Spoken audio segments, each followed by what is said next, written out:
आज आपके लिए लाया हूं राजस्थान के इतिहास में चौहान वंशी शासक अजयराज चौहान, अर्णोराज चौहान और विग्रहराज चतुर्थ या बीशल देव के बारे में महत्वपूर्ण तथ्य एवं फैक्ट जो अक्सर प्रतियोगी परीक्षाओं में, कंपटीशन एग्जाम में पूछे जाते हैं। अजयराज जो कि पृथ्वीराज प्रथम का पुत्र था, इन्होंने ही 1113 में अजमेर नगर बसाया था और इन्होंने बिठली दुर्ग पर अजीमेरू दुर्ग भी बनाया। अजयराज अनहिल पाटन की चालुक्य शासक मूलराज प्रथम को उन्होंने हराया था। अजयराज का शासनकाल चौहानों के साम्राज्य के निर्माण का काल कहलाता है। अजयराज को दूर दूर तक बिखरे हुए शत्रु दल पर जीत के कारण अजय चक्री भी कहा जाता है। अजयराज ने जो चांदी के सिक्के चलाए थे उन पर अजय देव और अजय प्रिय द्रसम नाम उत्कीर्ण है। अजयराज के सिक्कों पर उनकी रानी सोमलवती या सोमलेखा का नाम भी आता है। यानी अजयराज के सिक्कों पर उनकी पत्नी सोमलवती या सोमलेखा का नाम उत्कीर्ण था। अजयराज ने उज्जैन पर आक्रमण किया और उज्जैन पर आक्रमण करने पर मालवा के शासक जो कि परमार शासक थे नरवर्मन, उन्होंने को पराजित किया। साथ ही उनके सेनापति सुलहण को भी बंदी बनाया था।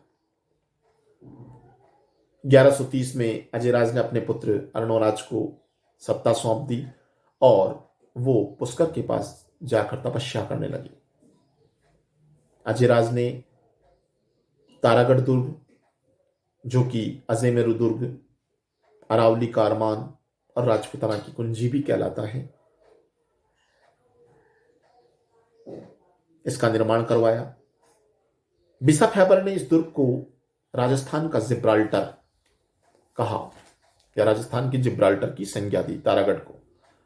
तारागढ़ में मीरा साहब की दरगाह, घोड़े की मजार, नानाजी का झालरा, रूठी रानी उमादी की छतरी, पृथ्वीराज स्मारक स्थित है।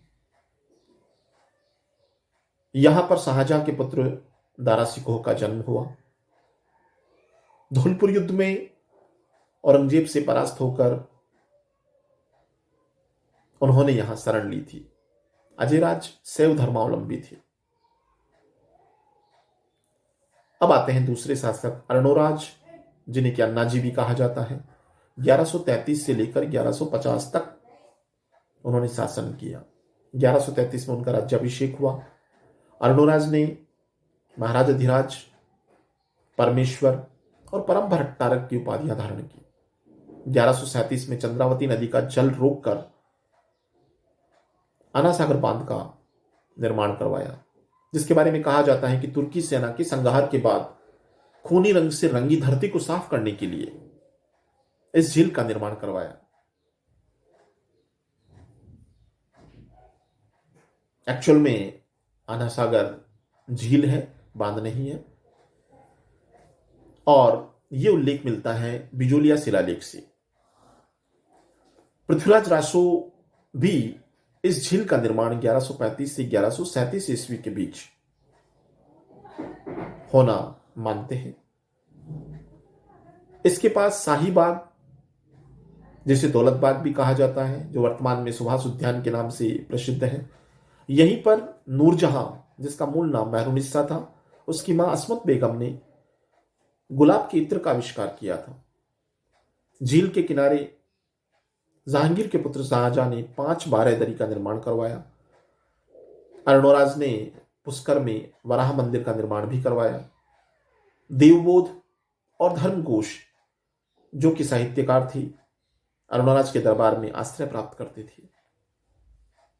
देवबोध और धर्मघोष ये दोनों ही कवि, विद्वान और साहित्यकार थे, जो कि अर्णोराज के दरबार में संरक्षण प्राप्त करते थे, आश्रय प्राप्त करते थे। राज्य विस्तार को लेकर चालुक्य शासक सिद्धराज जयसिंह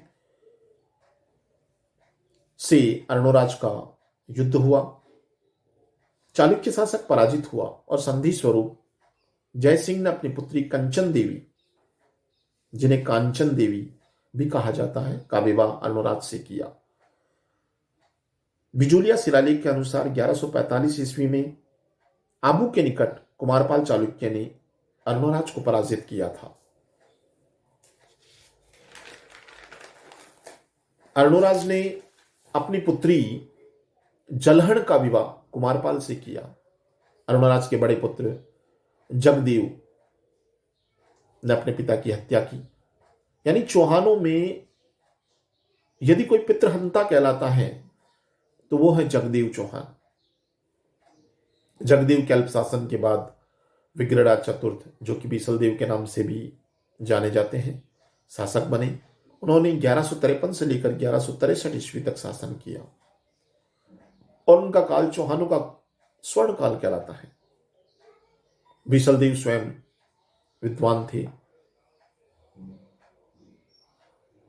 साथ ही वो विद्वानों के आश्रयदाता भी थे, स्वयं साहित्य प्रेमी थे और यही कारण था कि उन्हें कवि बांधव और कटिबंधु उपाधियां दी गई थी। बीसलदेव ने गजनी के शासक अमीर खुसरू शाह को हराया था। 1157 में विग्रहराज चतुर्थ ने दिल्ली के तोमर शासक तंवर को पराजित कर अपने साम्राज्य का विस्तार किया था। विग्रहराज चतुर्थ ने स्वयं संस्कृत नाटक हरिकेली की रचना की, जिसमें महाभारत काल में अर्जुन व शिव के बीच युद्ध का उल्लेख है। हरिकेली नाटक की पंक्तियां 2.5 दिन के झोपड़े तथा ब्रिस्टल इंग्लैंड में राजाराम मोहन राय के स्मारक पर उत्कीर्ण है।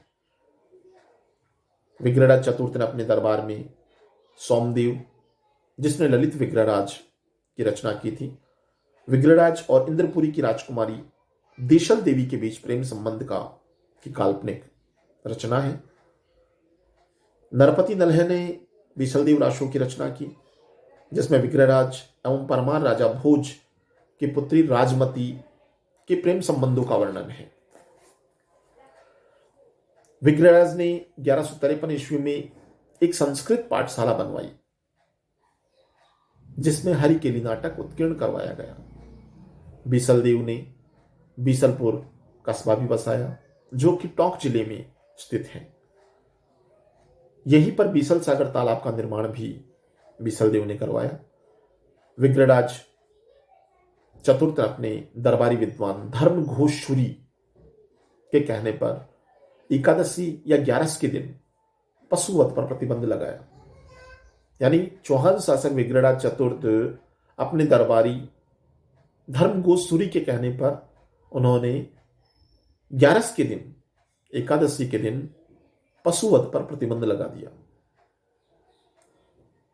विग्रहराज के बाद अपरांगे शासक बना, लेकिन जगदेव के पुत्र पृथ्वीराज द्वितीय ने उसकी हत्या कर दी।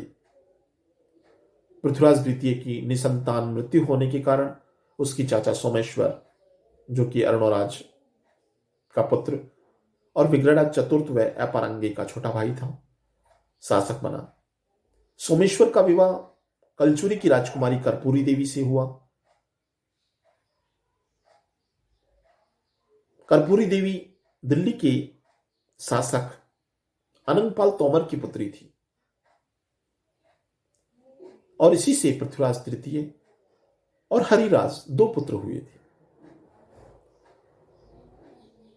अगले लेक्चर में हम पढ़ेंगे पृथ्वीराज तृतीय या पृथ्वीराज चौहान की उपलब्धियां और उनकी दिग्विजय। धन्यवाद। जय हिंद, जय भारत।